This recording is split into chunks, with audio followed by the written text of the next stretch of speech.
오늘 주실 말씀은 사도행전 1장 12절에서 26절까지입니다. 한 절씩 교독하시고 마지막 절은 합독하겠습니다. 제자들이 감람원이라 하는 산으로부터 예루살렘에 돌아오니 이 산은 예루살렘에서 가까워 안식일에 가기 알맞은 길이라.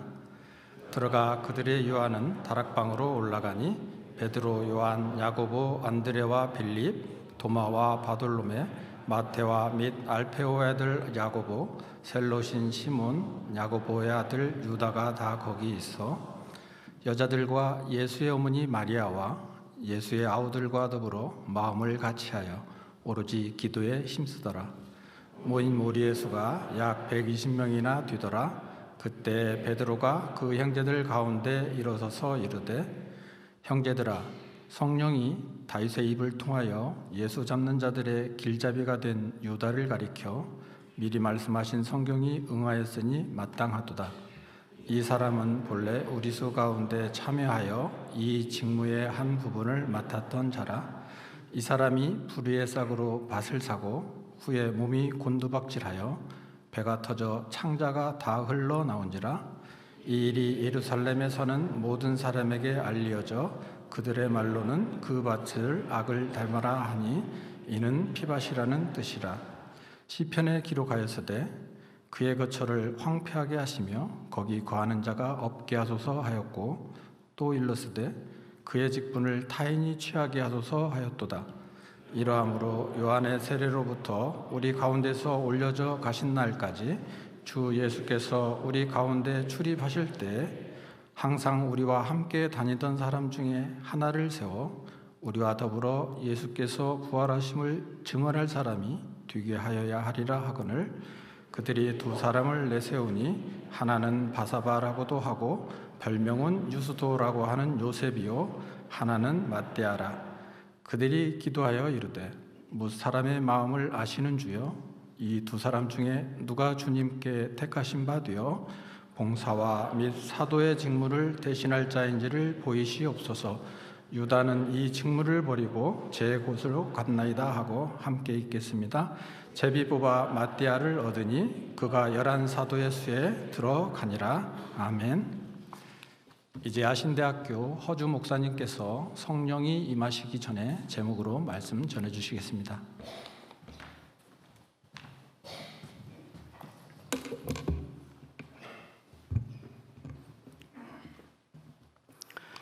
항상 우리 곁에 가까이에 있어서 늘 마음만 먹으면 언제든지 외식을 함께 할 수 있고, 또 여행도 또 몇 박 며칠 떠날 것 같다라고 생각했던 사람이 예기치 못하게 갑자기 이 세상을 훌쩍 떠나버리는 경우가 종종 있습니다.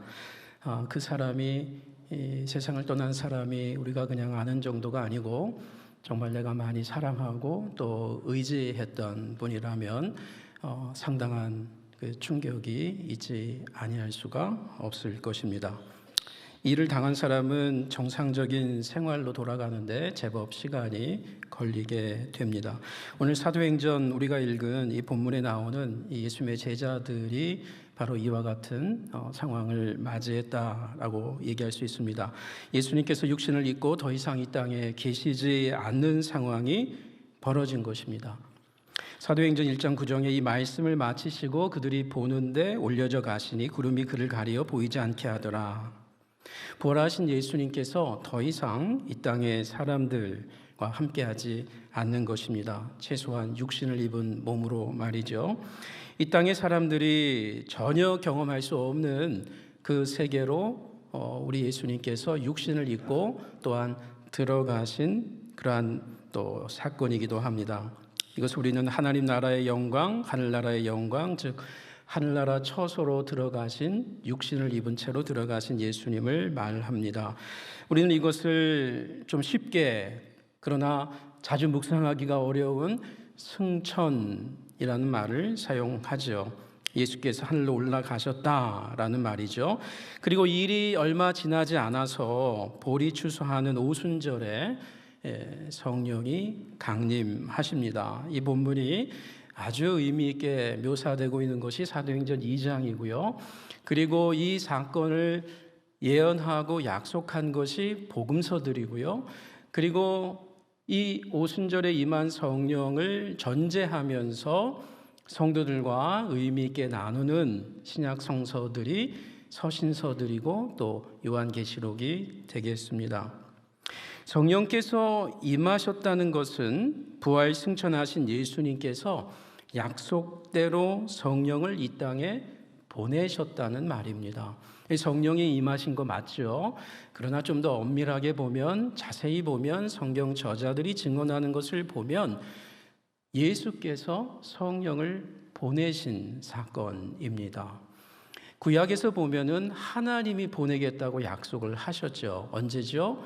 마지막 날에, 끝날에 보내겠다라는 약속을 합니다. 구약에서 하나님의 성령을 받은 자들이 있지만 보면은 그렇게 많지가 않습니다. 아주 제한된 사람들에게만 임했던 하나님의 거룩한 능력의, 지혜의, 해석의 영들이었습니다. 영이었습니다. 그런데 이제 이 영이 모든 사람에게 임할 것이다. 모세에게만이 아니고 어떤 특별한 제사장에게만이 아니고 각별하게 이사야에게만 임하는 것이 아니고 특별한 왕으로 기름 부음 받으면서 다윗이나 사울에게만 임하는 것이 아니고 모든 만민에게 부어주겠다. 그것도 자유인만이 아니고 초라한 노예들에게도 여자 종들에게도 내 거룩한 영을, 존귀한 영을 보내주겠다라는 약속을 하죠. 하나님이 보내겠다고 약속을 했습니다. 그런데 우리가 신약 성경을 읽다 보니까 그 하나님이 보내신 성령이 구체적으로 예수님이 보낸 것으로 소개를 하고 있다는 것입니다. 사도행전 2장을 보면 부활 승천하신 예수께서 하나님 보좌 우편에 앉으셔서 하나님께 그 성령을 받으셔서 그리고 그 영을 부어주셨다. 베드로의 설교죠. 바울도 그렇게 선언을 하죠. 그래서 하나님의 영으로서의 성령이 하나님의 영만이 아니고 이제 그의 아들의 영이다. 그리스도의 영이다. 이런 말을 합니다. 참 희한한 말을 하고 있는 것입니다. 바울이 이런 말을 했죠. 고린도전서 2장에서 이 영이라고 하는 것은 각 사람에게 딱 한 분의 영만이 있는 것이에요. 오늘 기도하신 권사님의 영이 있고요. 그분의 남편의 영이 있고요. 아들의 영이 있고 딸의 영이 있고 이곳에 앉아 계신 분들의 그 인격이 있다는 말은 그분들의 각각의 몸이 다른 것처럼 영이 각각 있다는 말이거든요. 그래서 바울이 이런 말을 하죠. 우리가 하나님을 알 수 없지만 우리가 하나님을 알 수가 있다. 이유는 우리에게 하나님의 영이 함께한다. 그러면서 그리스도의 영이 함께한다. 이런 말을 합니다. 참 희한하죠. 하나님의 영이 그리스도의 영이라고 하는 것이에요.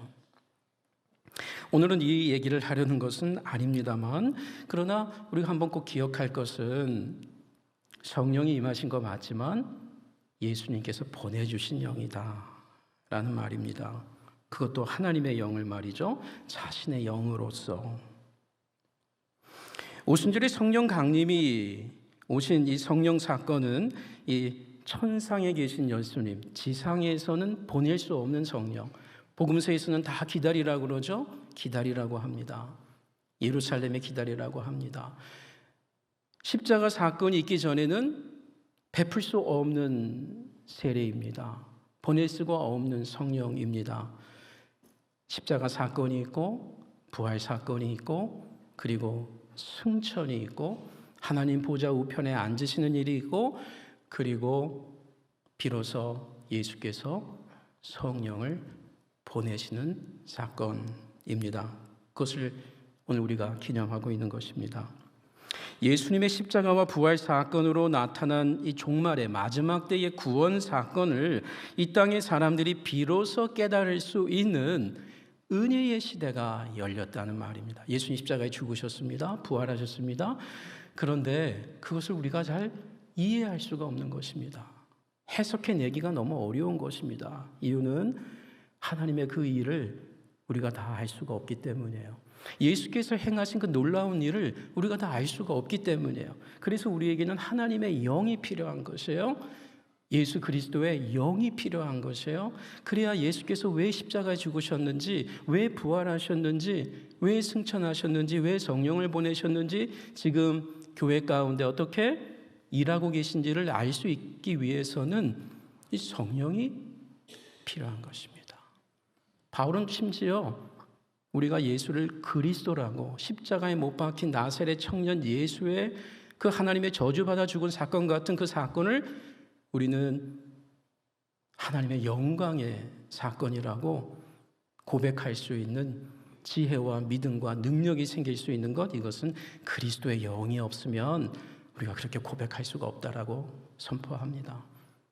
저와 여러분이 이 자리에 앉아 있다는 것, 이 자리에 앉아서 예배드릴 수 있다는 것, 예배드리면서 그 나사렛 예수의 십자가 사건과 부활 사건을 우리가 함께 즐거워하고 감사하고, 때로는 나의 죄로 인한, 나의 저주로 인한 죽음을 그가 대신 담당했다는 것을 깨닫는 모든 그 열쇠는 저와 여러분 안에 부어주신 성령이 함께하기 때문입니다.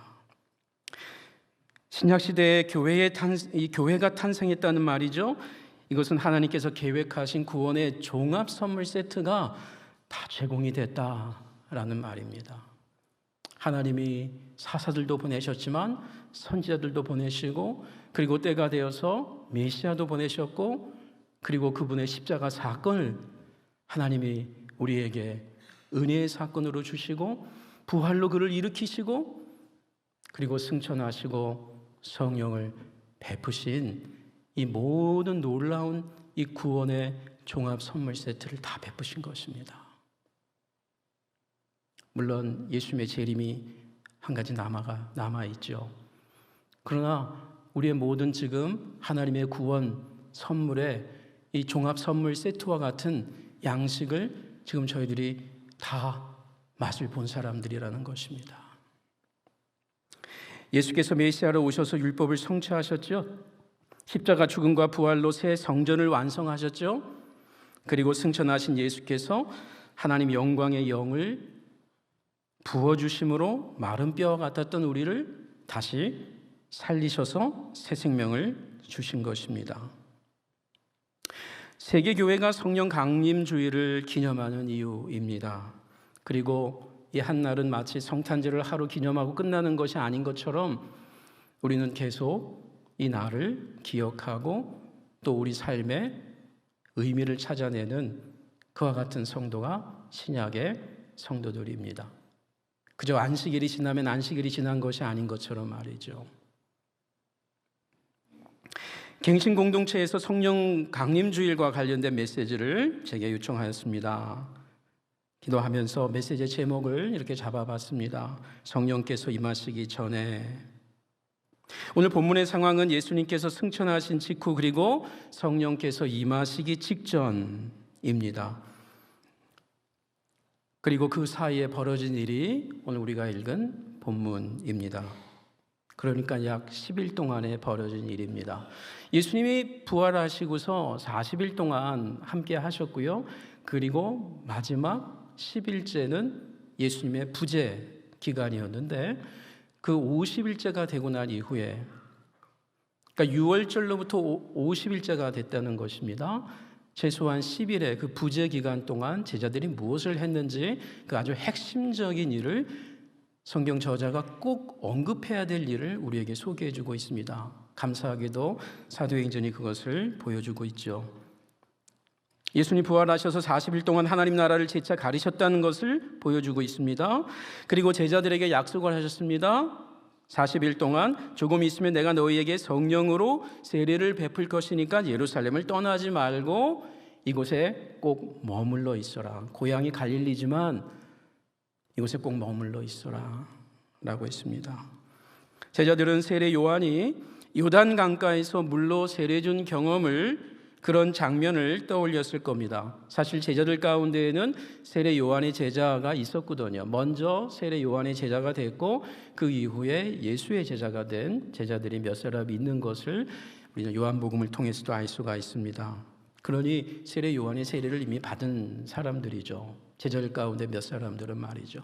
그래서 세례 요한이 이런 말을 하는 것입니다. 나는 여러분들에게 이 요단강가에서 물로 세례를 주고 있지만 내 뒤에 오실 분은 성령으로 여러분에게 세례를 줄 것이다. 그리고 예수님이 갑자기 떠나실 것을 전혀 예상하지 못했을 겁니다. 제자들은 아마 이제 예수께서 성령으로 우리에게 세례를 주시려나 보다, 그 부활하신 예수께서 이렇게 생각했을 가능성이 많겠죠. 그리고 마침내 6월절로부터 50일째가 되는 이 오순절 날에 제자들이 성령으로 세례를 받습니다. 육신으로 함께 하시지 않는 그 예수님께 말이죠. 참 희한한 일이 벌어진 것입니다. 오늘 우리는 예수님의 부재 중에 이 예루살렘에 있는 제자들, 그들이 그곳에서 무엇을 했는지 좀 더 살펴보기를 원합니다.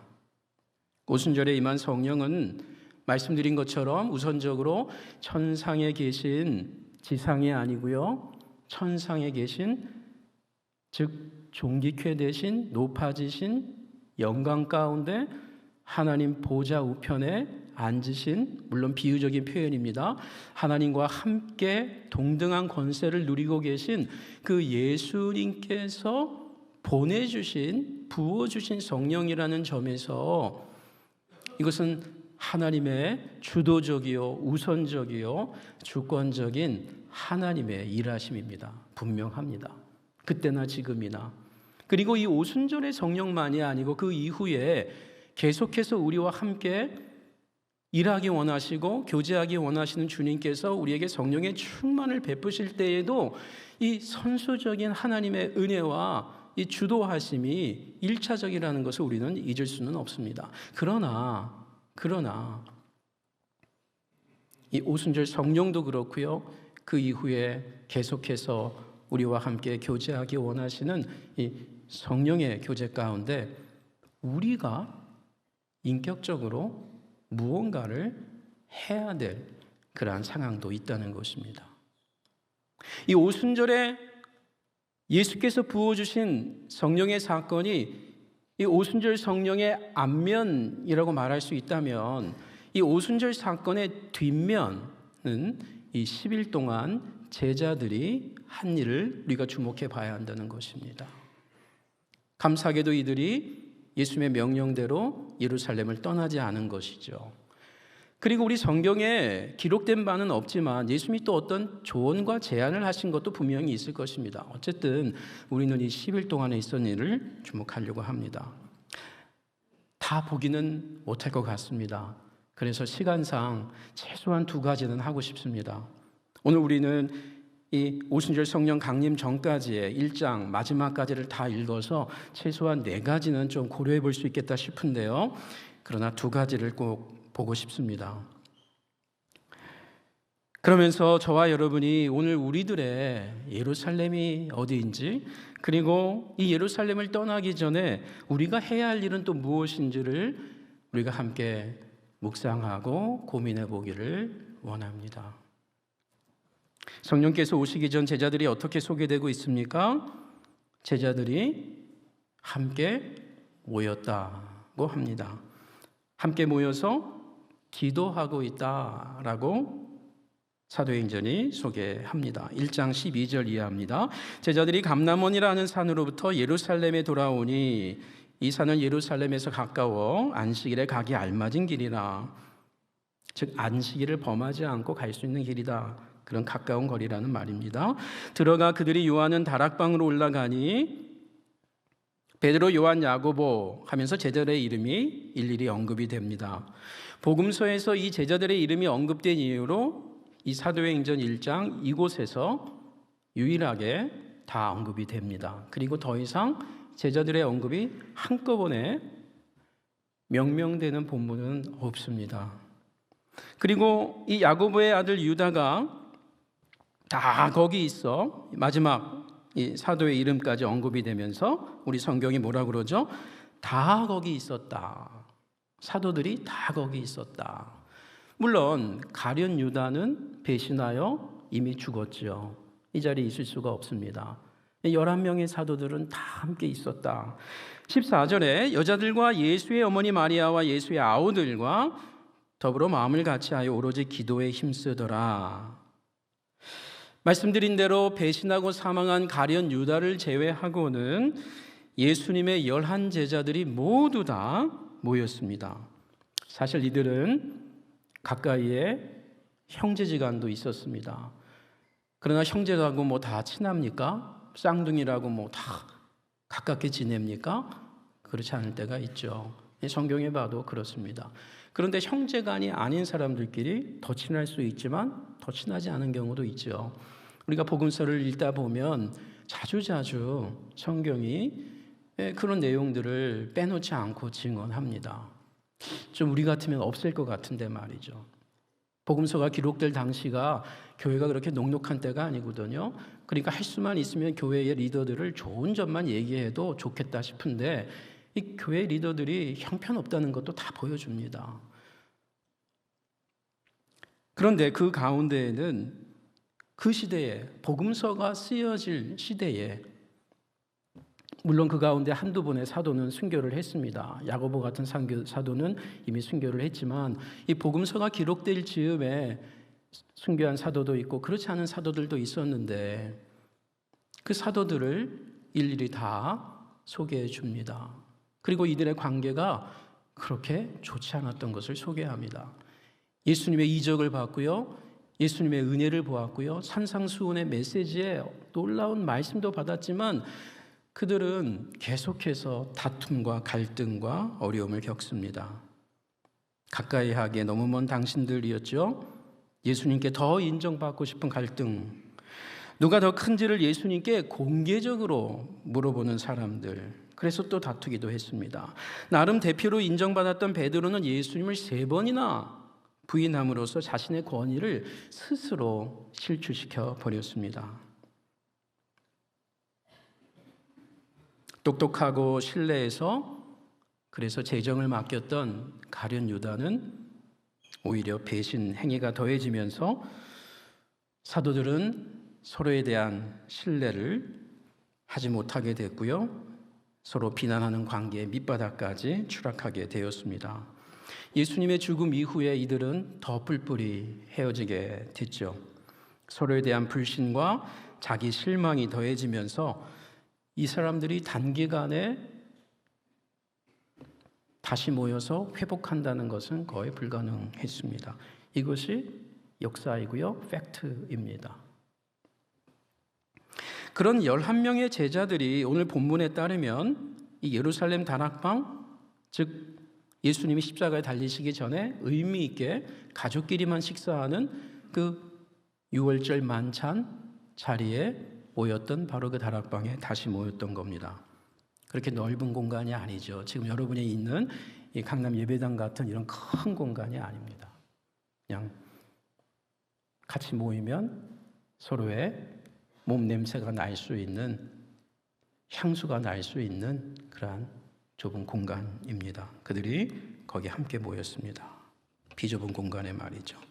무엇보다 비좁든 넓든 중요한 것은 불편한 자리냐 아니냐인 것입니다. 여러분, 연인끼리는요, 비좁을수록 좋아요. 불편한 사람은요, 넓은 공간에 같이 있어도 힘듭니다. 저 사람 또 왔네.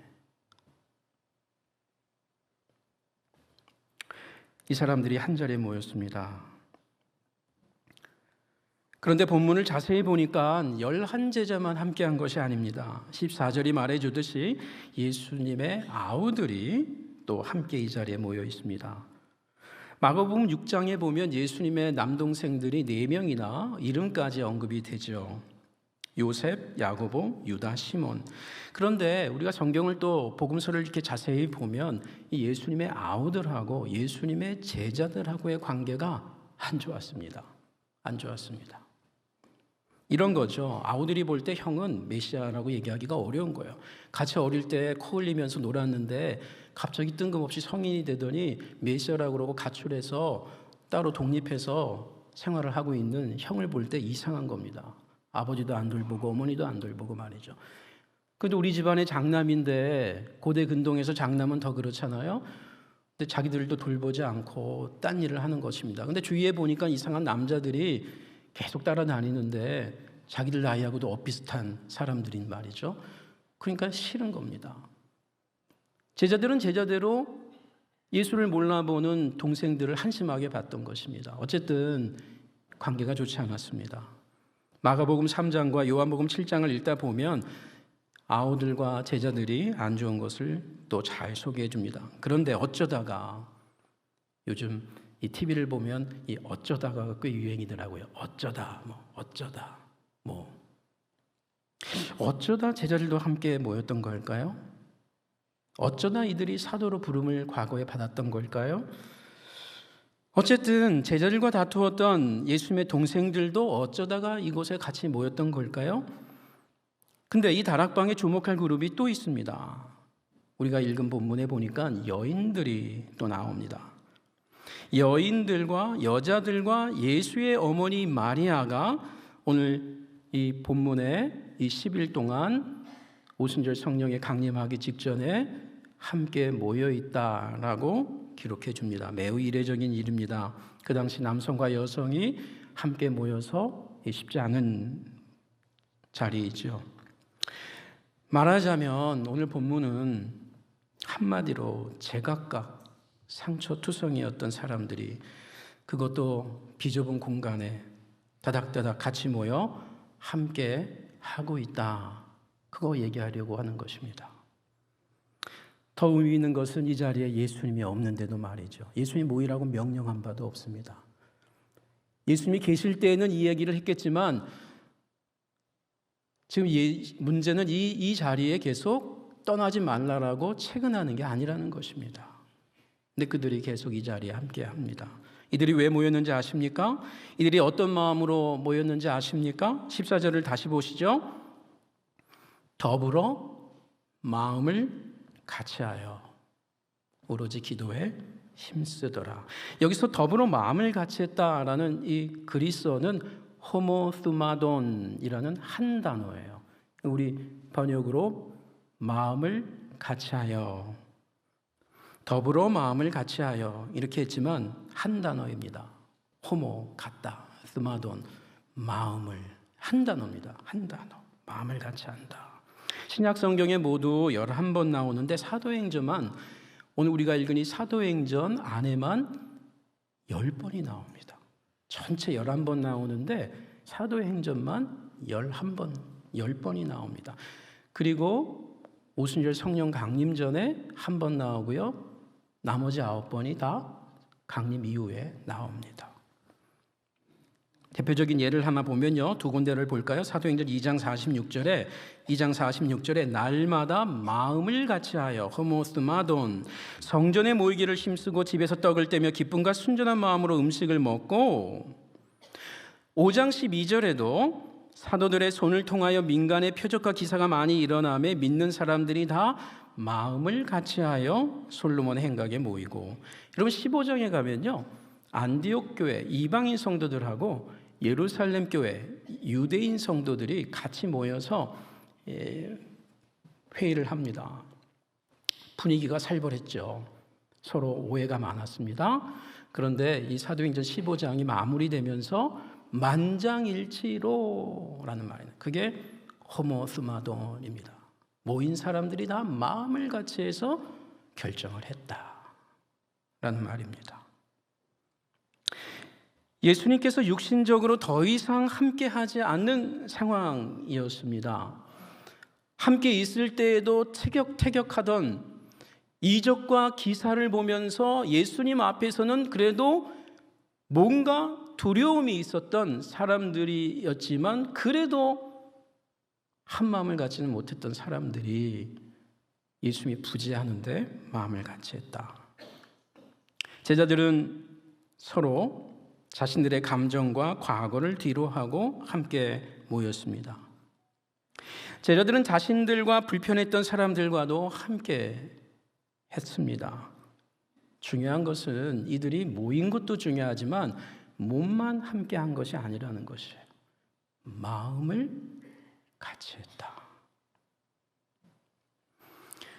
그리고 불확실한 현실 앞에서 마음을 같이 하면서 기도에 힘썼다. 이게 오로지 집중했다.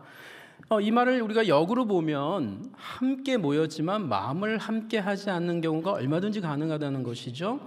마음을 함께 하지 않으면서 합심 기도하는 거 얼마든지 가능하다는 것이죠. 성도도 그렇고 가족도 그렇습니다. 아니, 부부가 한 방에서 잠을 자도 마음을 같이 하지 않을 수 있는 일들이 얼마든지 있습니다. 그런데 어떻게 이 짧은 기간에 이들이 함께 마음까지 같이 하게 되었을까요? 예루살렘을 떠나지 말라고 기다리라고 하는 예수님의 명령 때문이었을까요? 그렇다면 다시 우리가 한번 물어볼 수가 있습니다. 예전에 제자들은 왜 예수님의 여러 명령들을 다 순종하지 못했을까? 그리고 왜 이제서야 순종할 수 있을까? 단순히 예수님의 명령 때문에 이 자리에 함께하고 있다는 것은 아니라는 말입니다. 우리 옛말에 이웃 사촌이라는 말이 있죠. 자주 만나지 못한 사람들보다, 즉 사촌들, 그렇죠? 친척들, 심지어 내 가족들하고도 멀어지게 되고 떨어져 있으면 내 집 이웃의 사람들과 더 가까워지면서 더 가족 같은, 사촌 같은 그런 이웃이 있다는 말을 우리가 옛날에 이웃 사촌 이런 말을 했습니다. 요즘은 이웃 사촌이라는 말도 쓰기가 어렵고 가까운 가족도 그저 같이 있다는 말로 쓰기가 어려운 시대를 맞이했습니다. 교회를 10년 다녀도 커피 한 잔 못 나누는 성도가 얼마든지 있을 수 있다. 이것을 우리는 교회라고 할 수 있을까? 성령 안에서 교제를 나눈다, 이런 말을 할 수 있을까? 우리가 예배를 마지막 할 때마다 성령의 교통하심이 교제가 함께한다라고 하는 축복을 서로 나눌지라도 그게 얼마나 진정성 있는 우리 안에 실제가 되어질까? 이런 고민들입니다. 예수님의 명령만은 아니라면 무언가 플러스 알파가 있었다는 말이죠. 그래서 그들은 함께 했다는 말입니다. 이런 불편한 관계를 이겨내고 이들이 한자리에 모여 한 마음으로 기도할 수 있었던 것, 우리 오늘 성경을 보면 말이죠, 딱 한 가지가 분명합니다. 그리고 성경은 그것을 말하려고 하는 것입니다. 이들이 각자 예수의 부활을 목격했다, 체험했다. 예수의 십자가 죽음이 나의 부끄러운 선생, 예수의 십자가 죽음이 나의 부끄러운 아들, 나의 부끄러운 형, 한 남자의 실패가 아니라는 그 무언가의 신비로운 현상을 목격하고 체험했던 것입니다. 전혀 예상치 못한 어떤 현상이 자기 안에 벌어지게 된 것입니다. 어떤 이상한 말로 표현할 수 없는 감정이, 느낌이, 그래서 내 힘으로 할 수 없는 불가항력적인 어떤 결단을 옮겨야 했던 겁니다. 예수의 부활 때문이었습니다. 그거 외에는 설명할 길이 없습니다. 흥미롭게도 이 자리에 없었던 바울도 동일한 신비로운 체험을 경험을 했습니다. 그래서 그가 핍박했던 그 보잘것없는 초라하고 무시했던 그곳에 모진 수모를 다 당하면서까지 자기가 한때 몸담았던 그냥 그대로만 10년만 더 가면 얼마든지 세상 말로 성공의 자리, 보장된 자리를 내팽개치고 자기가 저주했던 공동체에 무릎 꿇고 용서를 빌며 들어갔습니다. 그렇게 안 하면 할 수가 없었기 때문입니다. 예수의 부활을 체험했기 때문입니다. 그리고 이 부활을 체험했던, 믿었던 예루살렘 성도들은 그를 형제로 받아줬습니다. 형제 사울아. 먼저 아나니아가 용서를 하죠. 다메섹에서. 그렇죠? 성경의 증언입니다. 이것이 짜낸 이야기가 아닙니다. 만들어낸 이야기가 아니에요. 예수의 부활은 뭔가 우리의 이성으로는 해결이 안 될 것 같으니까 일단 차치해 놓고라도 이 사울의 사건은 정말 역사적인 일입니다. 그래서 오늘날 현대 유대인들도 나사렛 예수보다 사울을 더 힘들어합니다. 그렇게 정통으로 가말리엘에게 정통 율법을 공부한 친구가 뭐가 부족해서 율법을 잘못 해석하고 있는 저 이단에게 들어가냐 말이죠. 그런데 바울만 들어가는 게 아니에요. 보니까 자꾸 들어가는 거예요. 그 공동체로. 자기들에게도 핍박을 받고 로마로부터도 박해를 받기 시작하는데도 나올 생각을 하지 않습니다. 신기하죠? 신비로운 체험이요, 간증이요, 고백이요, 결단입니다. 3년 동안 함께했던 나사렛 예수를 이 부활 사건을 계기로, 아니 십자가 사건을 다시 고민하게 됩니다. 이 세 마음가짐이 제자들을, 예수님의 아우들을, 그리고 예수를 만난 여인들을 모두 바꾸어 놓았습니다. 뭔가 충분히 이해된 건 아니지만, 왜 아직 성령이 강림하시진 않았으니까. 그러나 우리보다 분명히 특권의 자리에 있었던 것은 그들은 부활을 목격했습니다. 얼마 되지 않은 시간에. 각별한 사람들이죠. 그런 점에서. 그러면서 요동치기 시작했습니다. 마음에 떨림이, 울림이 있었습니다. 그리고 변화가 일어났습니다. 이전의 인간관계와 이해관계가 새로워지기 시작했습니다. 그리고 함께 모였습니다. 그리고 함께 마음을 같이 합니다. 그리고 비로소 기도다운 기도를 하게 됩니다. 산상수훈에서 받았던 말씀의 의미가 깨달아지고 기억이 나고 그것을 이제 내가 몸으로 옮겨야 되겠다라고 하는 말로 표현할 수 없는 감동이 밀려옵니다. 자기 집을 팔기 시작합니다. 자기 가족을 떠나기 시작합니다. 그리고 자기 전 생애를 드리게 됩니다. 성도 여러분, 우리는 지금 어디에 있습니까? 오늘의 예루살렘 성도들의 어머니라고 하는 교회를 떠나지 않기를 원합니다. 지금 유튜브를 시청하고 있는 분이 계십니까? 지금 이곳 예배당에 계신 성도님들, 정말 나는 교회에 있습니까? 나는 교회로 살고 있습니까? 교회의 일원이라고 하는 감격이 지금 이 예배의 자리에 교회의 지체로서 함께 모여서 예배드린다고 하는 기쁨이, 감격이 있습니까? 자주자주 우리는 있는 권한과 특권을 잃어버리고 난 후에야 그것의 소중함을 알게 되죠. 우리는 이 코로나 상황 가운데 모이고 싶어도 모이지 못했던 그 짧은 순간들이지만 기억합니다. 그러나 언제인가 우린 또 다시 익숙해지기 시작합니다.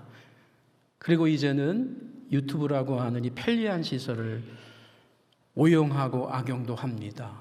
마치 예배드리는 것이, 내가 교회라고 하는 것이 그냥 설교 메시지 몇 분 함께 하면 예배드린다라고 생각하는, 기도한다고 하는 것을 우리는 오해하게 됩니다. 비록 내 마음에 썩 들지 않고 때로 나를 시험에 빠지게 하는 사람들이 내 주위에 있을지라도 우리는 교회에 머물러 있어야 합니다.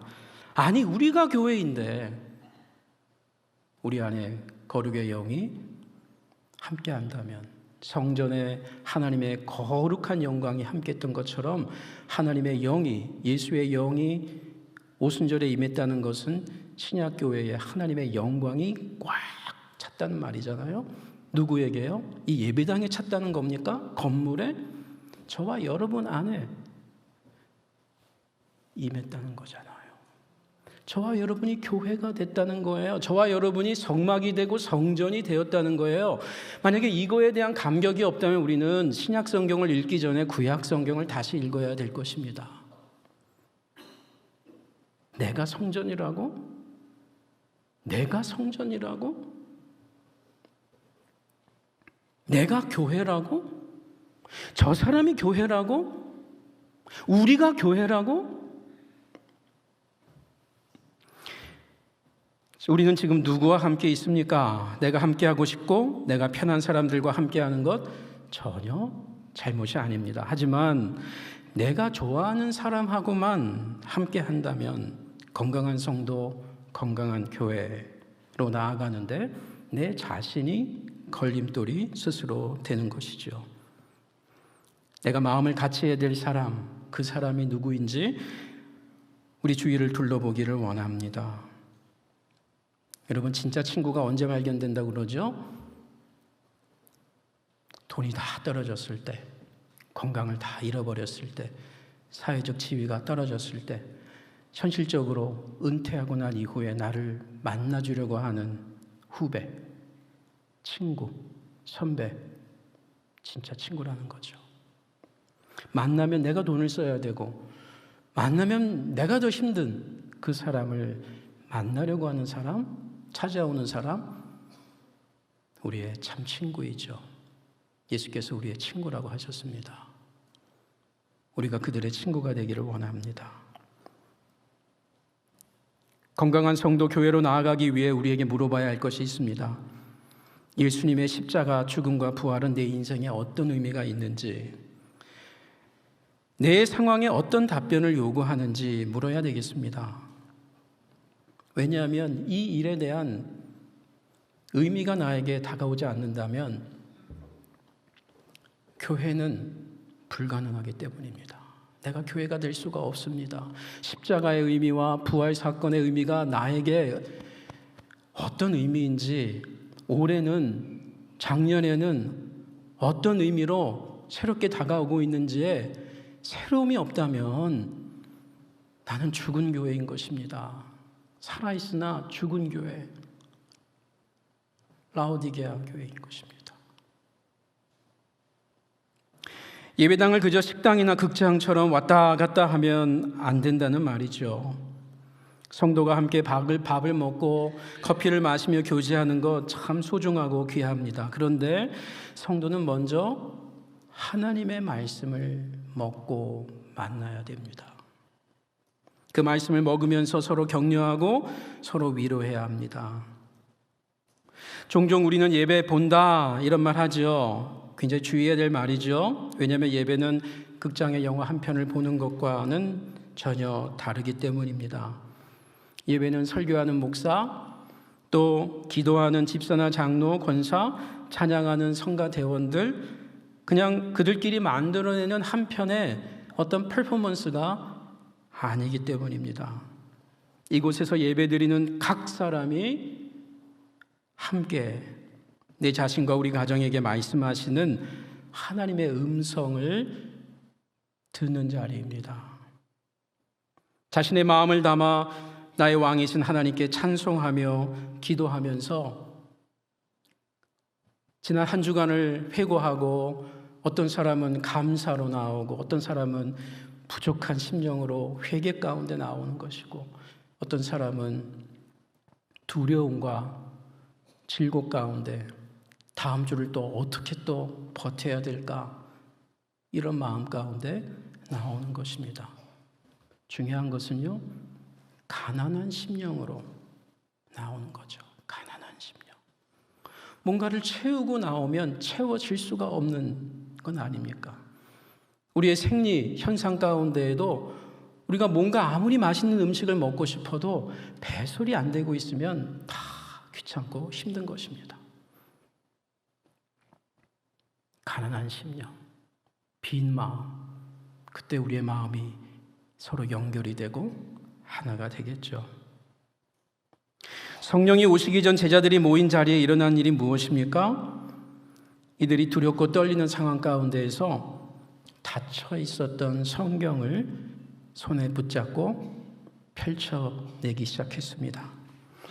사실 초대교회뿐 아니라 이 구약과 신약 시대에 그 벌어진 사건들 그리고 교회 역사를 지금까지 거슬러 보면 하나님의 사람들에게 자주 나타났던 팩트가 바로 이런 일들입니다. 성령이 불같이 임했던 평양 대부흥의 사건이라든지 또 우리나라만이 아니라 세계 각지에서 벌어졌던 일들을 보면 오순절 이후에도 성령이 비상하게 임했던 하나님의 그 주권적인 사역임에도 불구하고 동시에 사람들 안에서 어떤 특별한 현상들이, 준비들이, 고백들이 이루어지고 있을 때 비상하게 역사했다는 것입니다. 언제요? 기도할 때, 그리고 말씀을 그들이 읽기 시작할 때, 말씀을 읽으면서 다시 잃어버렸던 눈물을 찾아내고, 잃어버렸던 행복의 기쁨을 찾아내고, 내가 왜 살아야 하는지에 대한 나의 삶의 가치의 의미를 다시 발견해내고, 어디에서요? 때 묻은 성경을, 먼지 묻은 성경을 다시 털어내고, 먼지를 털어내고 그 성경 안에 내용을 읽어나가기 시작할 때, 요시야 때가 그랬죠. 에스라 느헤미야 시대가 그러했죠. 16세기 종교개혁이 성경으로 돌아가지 아닙니까? 닫혀 있었던 라틴어로 읽을 수도 없었던 성경을 자국 언어로 번역하면서까지 순교당할지라도 성경을 읽을 수 없는 이 교회를 향해 성경을 읽으라고 하는 책임감과 의무감 가운데 자국어로 번역하다가 순교당했던 우리는 믿음의 선배들을 압니다. 그런데 지금 우리에게는 성경이 너무나 많습니다. 읽고 싶은 성경대로 말이죠. 그런데 요즘은 스마트폰에서도요, 시간마다 성경을 읽을 수 있어요. 그런데 스마트폰을 5시간 갖고 있어도 10분을 성경을 읽어내기가 힘이 드는 시대입니다. 더 정확하게 말하면 우리에게 성경에 관심을 갖지 못하도록 온갖 영들이, 이 세상의 많은 정보들이 우리를 휘어잡고 있습니다. 누가 더 심판을 받을까요? 16세기의 성도입니까? 중세기에 성경을 살 수 없었던, 성경이 66권이 있어도 함부로 구입도 할 수 없었던, 너무나 비싸서 읽을 수도 없었던 그 시대 사람들입니까? 그렇다면 지금도 내가 얼마든지 읽을 수 있는 성경을 읽지 않고 있는 우리 시대입니까? 여러분, 1장 15절입니다. 모인 무리의 수가 120명, 약 120명이나 되더라. 그때에 베드로가 그 형제들 가운데 일어서서 이르되, 형제들아, 성령이 다윗의 입을 통하여 예수 잡는 자들의 길잡이가 된 유다를 가리켜 미리 말씀하신 성경이 응하였으니 마땅하도다. 이게 중요한 고백이 나옵니다. 성경을 읽는 것 못지않게 중요한 게 뭐예요? 지금 시편을 읽기 시작하고 있는데, 베드로가 일어나서 시편을 읽고 있는데, 공동체적으로 읽고 있는데 뭐라 그러죠? 지금 다윗이 이렇게 썼네가 아니고요, 성령이 이렇게 썼다고 그럽니다. 하나님께서 이렇게 썼다고 그러는 거죠. 더 구체적으로 말하면 성령이 다윗을 통해서 이렇게 썼다라는 거예요. 그러니까 하나님이 썼고 성령이 썼고 다윗은 거기에 수종된 사람이라는 것이죠. 성경이 다윗의 책이기도 하지만 하나님의 책이라는 고백이죠. 여러분, 유튜브 중에 아무리 좋은 유튜브가 있어도 다 사람들의 소리 아닙니까? 우리가 배울 게 많아요. 저도 정말 요긴한 정보들이 너무 많아서 규칙적으로 제가 듣는 유튜브가 있습니다. 정말 너무 귀한 내용들이에요. 그런데 아무리 그래도 그것은 사람들의 제안이고 소개고 경험담이고 지식일 뿐입니다. 여러분, 성경이 하나님의 책이라는 것이에요. 20절에서도 시편을 읽기 시작합니다. 시편 69편과 109편. 정말 우리가 볼 때에는 보잘것없고 이런 본문이 있었나 싶은 것을 어떻게 찾아내서 읽기 시작합니다. 성경에 어디도 버릴 데가 없다는 거죠. 어떤 점에서요? 지금 나에게 벌어진 일들, 우리 가정에 벌어진 일들, 지금 우리 사회에 벌어지고 있는 일들, 저 미국 땅에서 튀르키예에서 벌어지고 있는 일들, 정말 우리의 이성으로, 상식으로 내 가정 안에 벌어진 일들을 도무지 해석해낼 수가 없는 일들. 아니, 그 누가 가룟 유다가 예수를 팔 걸 기억했을까? 알 수 있었을까? 아니, 어떻게 이런 일이 우리 가운데 벌어지지? 이런 말도 안 되고 끔찍하고 황당하고. 그런데 그 일을 해석해낼 수 있는 지혜가 생긴 거예요. 힘이 생긴 거예요. 아니, 왜 이런 일이 벌어졌는지를 깨닫게 된 것이에요. 오해하지 마세요. 가룟 유다를 합리화하자는 게 아닙니다. 성경 가룟 유다의 이 개인적인 범죄를 개인이 감당해야 될 거라고 얘기를 분명히 합니다. 그러나 중요한 것은 이 일이 성경에 기록된 말씀을 통해서 그 의미를 알아낼 수 있다는 것이에요. 성경에 이미 예언되었다는 깨우침, 성경을 다시 펼치게 되면서 깨닫게 된 은혜가 무엇입니까? 어처구니 없는 일도 내가 해석할 수 있는 힘이 생긴다. 어떻게 이런 일이 교회에서 가능해? 성경을 안 읽어서 그런 거예요. 성경이 안 다가와서 그런 거예요. 성경을 바울의 책으로만 보니까 그런 거예요. 다시 읽어보세요. 그럴 수 있구나. 아니, 나에게도 그럴 수 있구나. 그래서 그냥 비난만 하진 않습니다. 기도하게 되고요. 그리고 나도 넘어질까 두려워하게 되는 것이죠. 신자에게 믿는 가정의 공동체에 하나님의 뜻 밖에서 벌어지는 일은 없다는 말입니다. 가룟 유다가 죄가 없다거나, 다시 말씀드리지만 그를 합리화하자는 것이 아닙니다. 함께 모인 120명의 성도들에게 베드로가 하고자 하는 말은 이것입니다. 성경을 다시 꼼꼼히 곱씹어서 읽고 깨닫고 보니 우리 안에 벌어진 가룟 유다의 일 때문에 우리가 낙심할 일이 전혀 없다. 전혀 없다. 우리가 낙심하고 후회할 일은 성경을 미리 안 펼쳐본 것뿐이지, 성경을 펼쳐본다면 오늘 우리에게 말씀하시는, 우리 가정에게 주시는 말씀을 우리가 만날 것이다. 그러면서 오히려 가룟 유다가 시험에 빠져 내던진 봉사의 직무를 우리가 성경의 뜻에 따라 그 자리를 다른 사람으로 채우면 되는 거지, 그거 우리 가운데 그런 일 벌어진 것 때문에 낙심할 이유가 아니다 라면서 제안하고 명령을 합니다. 로마서 8장 28절의 고백이죠. 하나님을 사랑하는 자, 그 뜻대로 부르심을 입은 자에게 모든 것이 합력하여 하나님의 뜻을, 선을 이루게 된다.